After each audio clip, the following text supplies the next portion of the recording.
So this is just my answers for the basic body oral. So the first question is, why would a client hinge up in a roll up?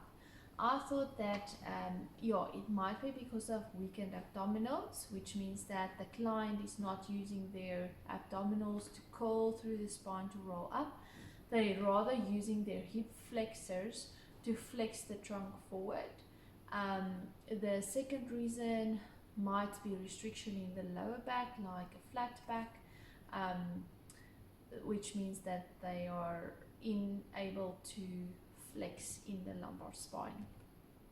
So the second question is, name the muscular imbalances that occur if a client stands in an anterior tilt. So in an anterior tilt, the hip flexors and the back extensors are shortened, and the abdominals and the hip extensors are lengthened and more in an eccentric position. Discuss the relationship between serratus anterior and pectoralis major in shoulder stability. So our pectoralis major is a shoulder flexor as well as an adductor and an internal rotator, while the serratus anterior protracts the scapula, which means pectoralis major and serratus anterior both is going to move the shoulders forward. The one is pulling on the humerus while the one is pulling on the shoulder blade.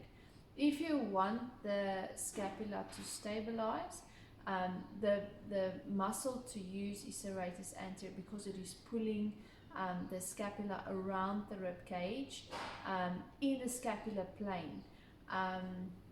And serratus anterior is working more in thoracic extension, while pectoralis major is pulling the shoulders more into a rounded position, which also pulls the scapula then out of the scapular plane, which means that the shoulder is not able to stabilize.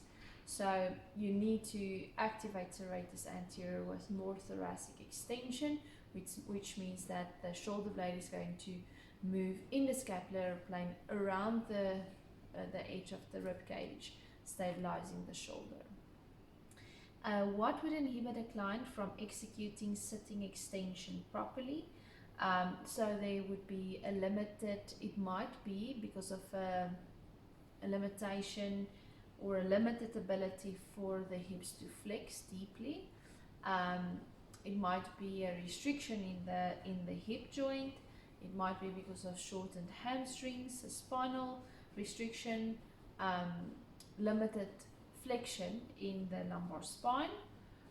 Then I said also other things that might go wrong is elevated shoulders or a poking chin.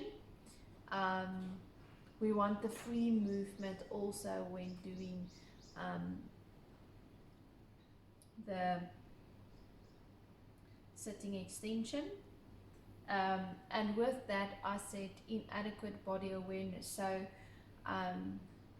even though you might give the client the cue to change their position, if the body awareness is not there, they won't be able to correct it. So the body awareness will also affect, are they able to feel that they are poking their chin? Are they able to feel that they're elevating their shoulders? So that might also be the reason why they're not executing it properly. Name the muscles that are the movers in the pole tricep exercise. So that is the latissimus dorsi muscle, posterior deltoids, as well as triceps.